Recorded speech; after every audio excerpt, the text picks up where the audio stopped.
ہو سکتا ہے کہ تم کسی چیز کو ناپسند کرو، دراصل کہ اسی میں تمہارے لیے خیر ہے، تمہیں نہیں پتا، اور ہو سکتا ہے تم کسی چیز کو پسند کرو، دراصل کہ اس میں تمہارا شر ہے لیکن تمہیں نہیں معلوم۔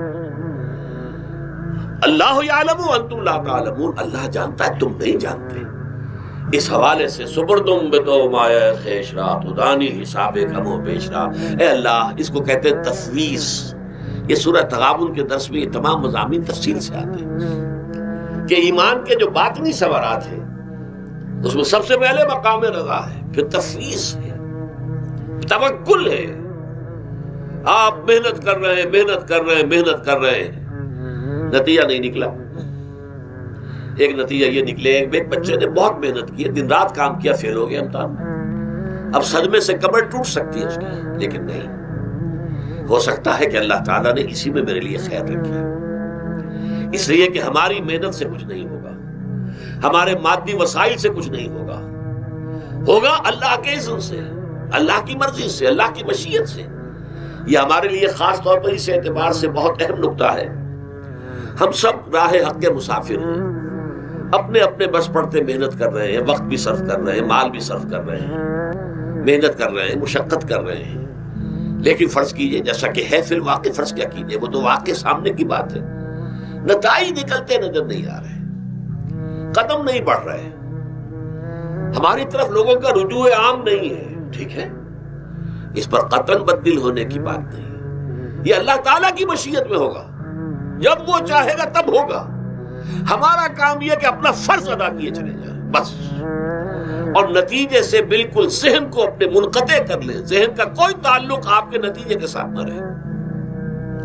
یہ جب تک کیفیت ہماری نہیں ہوگی، ہم اس راہ پر استقامت اور مدام اس پر محنت اور جد و جہد کرنا جو ہے وہ ہمارے لیے ممکن نہیں رہے گا۔ اس کے لیے میں اگر آپ کے سامنے رکھوں معاملہ کہ حضور صلی اللہ علیہ وسلم کے جو پہلے 10 برس ہیں، جب سے آپ کو آغاز ہوا ہے وحی کا، اس کے بعد سے پہلے 10 برس دن رات کی محنت، شدید مشقت، یہاں تک کہ اللہ بھی روک رہا ہے، نبی آپ اپنے آپ کو ہلاک کر لیں گے، لعلک باخع نفسک الا یکونوا مؤمنین، کیا آپ اپنے آپ کو اس صدمے میں ہلاک کر لیں گے؟ یہ ایمان نہیں لا رہے، اس قدر صدمہ۔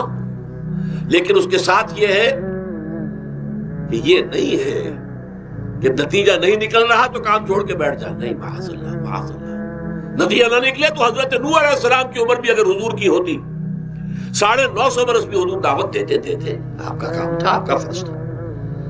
حضرت نوح علیہ السلام بھی تو آخر اللہ کے ایک بندے تھے، اللہ کے رسول تھے، 950 برس تک دعوت دی ہے۔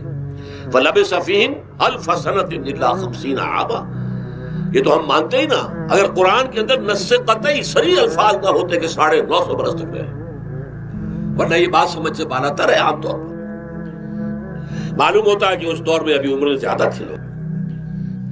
بہرحال جو میں نے عرض کیا تھا کہ دکھ جس سے انسان متاثر ہوتا ہے، اس کی ایک قسم وہ ہے کہ جو ہمارے ارادہ اور اختیار سے باہر، اللہ کی مشیت سے، اللہ کے اذن سے، اللہ کی مرضی سے آتا، اس کے لیے ہمارا کام صرف برداشت ہے۔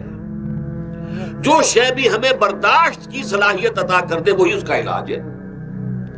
جیسے آپ کو معلوم ہے کہ بخار بہت تیز چڑھا ہوا ہے، اس کی دوا نہیں ہے اسپرین یا کوئی اور پیراسیٹامول، بخار کی شدت کو کم کر دے گا، وہ کوئی علاج نہیں ہے۔ علاج تو ہوگا اگر معلوم ہو کہ کون سے جراثیم ہے، کس کی وجہ سے ہے، اس کا صحیح اینٹی بایوٹک کون سا ہے، وہ دیا، وہ علاج ہوگا۔ یہ علاج نہیں ہے، لیکن اس کی شدت کی کمی اور اس کے اندر جو احساس ہے جھیل جانے کا، وہ انسان کے لیے آسان ہو جاتا ہے۔ یہی مضمون آیا ہے سورہ حدید میں بھی، ما اصاب من مصیبت فی الارض ولا فی انفسکم، یہاں کھول دیا اس مضمون کو۔ میں نے عرض کیا تھا نا کہ یہ آفت سماوی بڑے پیمانے پر بھی ہو سکتی ہے، زمین میں یعنی زلزلہ آ گیا، فلڈ آ گیا، طوفان آ گیا، ولا فی انفسکم، خاص تمہاری جان میں، تمہیں بخار ہو گیا، تمہیں ٹی وی لگ گئی، تمہیں کوئی اور بیماری آ گئی، تمہیں کینسر ہو گیا، معاذ اللہ، معاذ اللہ، ہوتا ہے، آخر ہوتا ہے، دنیا میں انسانی زندگی کے ساتھ یہ ساری چیزیں لگی ہوئی ہیں۔ لیکن یہ چیزیں ما اصاب من مصیبت فی الارض ولا فی انفسکم، نہیں پڑتی تم پر کوئی پڑنے والی کوئی مصیبت کوئی تکلیف، نہ پوری زمین میں بڑے پیمانے پر، نہ تمہاری جانوں میں انفرادی سطح پر، الا فی کتاب من قبل ان نبرأھا، مگر یہ کہ وہ تو ایک کتاب میں، کتاب اللہ کے علم کی کتاب، ام الکتاب، اس میں پہلے سے درج موجود ہے۔ یہ الٹ اپ نہیں ہو گیا، یہ اچانک نہیں ہو گیا۔ آپ اچانک سمجھتے ہیں کہ صاحب میں تو جا رہا تھا، اچانک ٹرک نے آ کے مجھے دھکا مار دیا۔ اچانک کوئی شے یہاں نہیں ہوتی، اس کائنات میں پتا تک نہیں ہلتا جب تک کہ اس نے رب نہ ہو۔ اچانک کا کیا سوال؟ تو در حقیقت جو ہوتا ہے وہ اللہ تعالیٰ کے علم میں پہلے سے ہے، علم کامل، ما کان وما یکون، جو کچھ ہوا ہے جو کچھ ہوگا، مستقبل ماضی کل کا کل آنے واحد میں اللہ کے علم میں موجود ہے۔ لہذا یہاں اچانک کچھ نہیں ہوتا، جو بھی آیا ہے اللہ کے علم سے آیا، اور یہ پہلے سے اللہ کے علم کے اندر موجود تھا، لکھا ہوا تھا، الا فی کتاب من قبل ان نبرأھا ان ذلک علی اللہ یسیر۔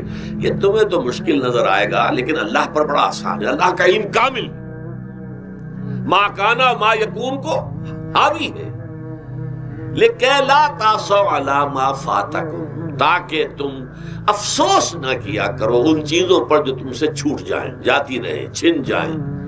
کوئی موقع تھا ہاتھ سے نکل گیا، کوئی دولت تھی اس پر ڈاکہ پڑ گیا، کوئی اور مصیبت ہے وہ آ گئی، کوئی عزیز فوت ہو گیا، اکلوتا بیٹا تھا فوت ہو گیا، وغیرہ وغیرہ۔ ما فاتکم، فات سے ہی فوتیدگی ہے نا، جو شے بھی نکل جائے، چلی جائے، ہاتھ سے جاتی رہے، چاہے وہ کوئی آپ کا عزیز تھا جو فوت ہو گیا تو آپ کے ہاتھ سے نکل گیا، یا کوئی مال تھا جو آپ کے قبضے سے نکل گیا، ڈاکہ پڑ گیا، چوری ہو گئی، نقصان ہو گیا کاروبار میں بہت بڑا، اس پر افسوس نہ کیا کرو۔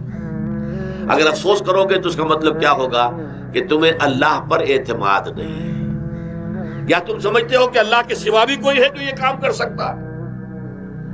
کائنات میں تو ایک ہی کی مرضی چلتی ہے، وہ ہے اللہ۔ لہذا اگرچہ وہ کسی کے ذریعے سے تکلیف آپ کو پہنچی ہے، کسی نے آپ کو پتھر مارا ہے، وہ پتھر ہو سکتا ہے آپ کو نہ لگتا، لگ گیا ہے تو اللہ کے فیصلے سے لگا ہے، اس کا باپ بھی نہیں پتھر مار سکتا آپ کو اگر اللہ کا عزت نہ ہو۔ لہذا آپ پتھر مارنے والے کو بھی مجرم سمجھیے، ٹھیک ہے، اس سے بھی قصاص لینے کا آپ کو حق ہے، لیکن یہ جان لیجئے کہ جو آیا ہے پتھر وہ اذن رب سے آیا ہے۔ اب ظاہر بات ہے کہ اگر یہ کیفیت ہوگی تو غصہ اتنا نہیں ہوگا اس شخص پر کہ جس نے یہ کام کیا ہے، بلکہ ہو سکتا ہے آدمی مسکرا کے رہ جائے، جیسے کہ وہ میں واقعہ سناتا رہا ہوں اپنے دروس میں کہ ایک درویش منش آدمی جا رہا تھا، جو رب کرے سو ہو، جو رب کرے سو ہو، جو رب کرے سو ہو، کسی شخص نے پتھر اٹھا کر دے مارا، اس کے سر پہ لگ گیا کہ اس نے پیچھے پلٹ کر دیکھا کس نے مارا ہے، اس نے کہا مجھے کیا دیکھتے ہو، جو رب کرے سو ہو، یہ تو رب کے مارے سے۔ اس نے کہا مجھے تو یہ پتھر رب کے مارے ہی لگا ہے، لیکن میں دیکھ یہ رہا تھا بیچ میں کس کا منہ کالا ہو گیا، اپنے لیے کس نے ایک گناہ کما لیا، اپنے لیے کس نے ایک مصیبت جو ہے وہ مول لے لی، وہ بیچ میں تم آ گئے ہو، پتھر اللہ کی طرف سے آیا ہے، لیکن اس کا عذاب، اس کا وبال تم پر آ جائے گا۔ بہرحال یہ تو میں نے عرض کیا آپ کے سامنے، وہ چیزیں کہ جو آ جاتی ہیں، وہ تکالیف، وہ مسائل جو اللہ کی طرف سے من جانب اللہ ہے، اس میں آپ کسی کو مورد الزام نہیں ٹھہرا سکتے، وہ آپ پر آ گیا۔ دوسری تکلیفیں وہ ہیں جن کے لیے فارسی میں کہتے ہیں خود کردہ، اپنے ہاتھوں جو مصیبتیں آتی ہیں۔ اس کے لیے میں نے آپ کو سورہ شورى کی آیت سنائی، ما اصابکم من مصیبت فبما کسبت ایدیکم ویعفو عن کثیر۔ جو مصیبت بھی تم پر آتی ہے انسانوں، وہ تمہارے اپنے ہاتھوں کے کرتوتوں کی وجہ سے آتی ہے، اور ابھی تو اللہ بہت سی چیزوں کو تو معاف بھی کرتا رہتا ہے، ہر تمہاری غلطی پر پکڑتا نہیں ہے، ہر خطا کے اوپر تمہیں سزا نہیں دیتا ہے، کوئی سزائیں معاف بھی کرتا رہتا ہے، عفو و درگزر سے بھی کام لیتا ہے، بہت متحمل اور حلیم بھی ہے، بہت رحیم اور غفور بھی ہے اور کریم بھی ہے۔ لیکن یہ کہ یہ جان لو کہ ایک مصیبتیں وہ ہیں جو تمہاری اپنی پیدا کرتے ہیں، بما کسبت ایدیکم، تمہارے اپنے ہاتھوں کی کمائی۔ یہ کون سی خود کردہ؟ یہ در حقیقت ہے اجتماعی نظام جو انسان بناتا ہے، اس اجتماعی نظام کو غلط کر کے اگر اس نے اپنے لیے مصیبتیں کھڑی کر لی، مصیبت ہے لیکن یہ مصیبت تمہارے اپنے ہاتھوں کی لائی ہوئی ہے، تم نے نظام غلط بنایا ہوا ہے۔ تم نے دولت کی تقسیم غلط کی ہوئی ہے، اللہ نے تو رزق پیدا کر دیا اور سب کے لیے کافی ہے. یہ تم نے کیا ہے کہ ایک طرف کچھ لوگوں کے کھتے بھرے ہوئے ہیں اور ایک طرف کوئی فاقے سے مر رہا ہے. یہ خود کردہ ہے، یہ ہمارا کبھی ہے. یہ تم نے نظام غلط بنایا ہے. یہ جو نظام کے اندر خرابی ہے یہ تمہاری اپنے کرتوت ہیں. تم نے خود نظام کے اندر غلطی رکھی ہوئی ہے، ناانصافی گھولی ہوئی ہے، اس کا زہر گھولا ہوا ہے. یہ تمہارے اپنے کرتوتوں کی وجہ سے، اور اس کا علاج تمہیں کرنا پڑے گا خود. اور وہ علاج کیا ہوگا؟ اور نظام کو صحیح قائم کرو. اللہ کا دیا ہوا نظام عدل و قسط. یہی وجہ ہے کہ سورہ حدید کی جو آخری آیت میں نے پڑھی تھی وہ کیا تھی؟ اللہ تعالیٰ فرماتا ہے کہ ہم نے تو اپنے رسولوں کو بھیجا اس لیے، کتابیں نازل اس لیے کی. لقد ارسلنا رسلنا بالبینات، ہم اپنے رسولوں کو بھیجتے رہے معجزوں کے ساتھ، واضح نشانیوں کے ساتھ. وانزلنا معهم الکتاب والمیزان، ان کے ساتھ ہم نے کتاب اتاری، میزان اتاری. یہ سارا کچھ ہم نے کس لیے کیا؟ لیقوم الناس بالقسط، تاکہ لوگ عدل پر قائم. اب اگر تم نے اس عدل کے نظام کو چھوڑ کر اللہ کے دیے ہوئے نظام کو تج کر تم نے خود اپنا نظام بنا لیا، تو ظاہر بات ہے سرمایہ دار جب نظام بنائے گا تو وہ مزدور کے بارے میں نہیں سوچ سکتا. اسے تو اپنی مصلحتیں نظر آئیں گی، اس کے سامنے تو اپنا نفع ہوگا. جتنا زیادہ سے زیادہ نفع کما لو، جتنا ان مزدوروں کا خون نچوڑ سکو نچوڑ لو. زمیندار نظام بنائے گا تو وہ بیچارے کاشتکار مزارے ہاری اس کی مصلحت نہیں دیکھ سکتا. وہ تو کہے گا مجھے اپنے بچوں کو انگلستان بھیجنا ہے تعلیم کے لیے، مجھے اپنے لیے جو ہے اسلام آباد میں بھی بنگلہ بنانا ہے اور پری میں بھی بنانا ہے، اور پھر مجھے تو ایئر کنڈیشن بنگلے چاہیے ہر جگہ پر. وہ تو اپنے مصلحت کو دیکھے گا. وہ غریب کے ساتھ کیا بیت رہی ہے جو دن رات کی محنت اور مشقت کر رہا ہے، جس نے ہل چلایا ہے، جس نے بیج ڈالا ہے، جس نے پانی دیا ہے، جس نے فصل کی دیکھ بھال کی ہے، جس نے پھر فصل کاٹی ہے. اس کے لیے تو بمشکل 2 وقت کا گزارا، وہ بھی بمشکل. اور اس کے علاوہ نہ اس کے بچے کے لیے علاج معالجے کی کوئی سہولت ہے، نہ اس کی اولاد کے لیے تعلیم کی کوئی کا بندوبست ہے. لیکن یہ کہ اسی کی محنت کے نتیجے میں عیش اڑا رہا ہے وہ زمیندار اور جاگیردار. ان کے محل ہیں، ایئر کنڈیشن ہے، ان کے بچے انگلستان اور امریکہ میں تعلیم حاصل کرتے ہیں. اب آگے بڑھ کر انہوں نے کارخانے دار بھی وہ بن گئے. وہی لوگ ہیں کہ جب اعلیٰ تعلیم حاصل وہ کرتے تو وہی بیوروکریٹس بنتے ہیں، انہی میں بڑے بڑے افسر آئیں گے. عام آدمی جو ہے وہ تو شاذ نکل آتے ہیں. کچھ لوگ بہت ذہین بچے بھی ہوتے ہیں، غربا کے بچے بھی ہوتے ہیں، کبھی کبھی نکل آتے، لیکن وہ تو کوئی 1-2 دانے ہوں گے ایسے جو بہت ہی انتہائی طور پر غیر معمولی طور پر ذہین ہو. عام بچہ کہاں کرے گا، کیسے جائے گا؟ لہذا وہ پیچھے رہ جائے گا. وہ جونیئر کلرک ہوگا یا بہت تیر مارے گا سینئر کلرک ہو جائے گا، اپر گریڈ کلرک ہو جائے گا لوور گریڈ کلرک سے بڑھ کر. اللہ خیر صلی اللہ. یہ کمشنر کون ہوں گے، ڈپٹی کمشنر کون ہوں گے، تو ظاہر بات ہے اسی. سیکریٹری کون ہوں گے، یہ 22 گریڈ والے کون ہوں گے، 21 گریڈ والے کون ہوں گے. ان کی اکثریت انہی لوگوں میں سے ہوگی. اس حوالے سے یہ جو غلطی، یہ جو دکھ ہے، یہ دکھ تمہارا اپنا پیدا کرتا ہے اور خود کردہ رہا. علاج نہیں، اس کا علاج اور کچھ نہیں ہے جب تک کہ تم خود اپنے طرز عمل کو نہیں بدلو گے. اب یہ جو دکھ ہے میں اس میں سے چند کو آپ کے سامنے گنوانا چاہتا ہوں.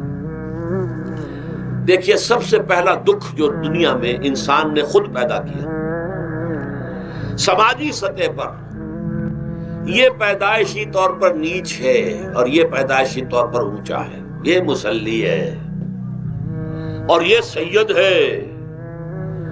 ہمارے ہاں تو پھر بھی اللہ کا فضل ہے کہ اتنا زیادہ فرق و تفاوت نہیں. ہندوؤں میں یہ شودر ہے اور یہ برہمن ہے. علم حاصل کرنا برہمن کا حق ہے، شودر کا حق ہی نہیں ہے. اور شودر کے کان میں اگر اشلوک بھی پڑ جائے کہیں بغیر ارادے کے، کہیں جا رہا تھا اور کہیں گیتا کے اشلوک ہو رہے تھے اس نے سن لیے، تو اس کی سزا کیا ہے؟ سیسا جو ہے اس کو پگھلا کر اور وہ اس کے کان میں ڈال دیا جائے تاکہ سماعت ہی ختم ہو جائے.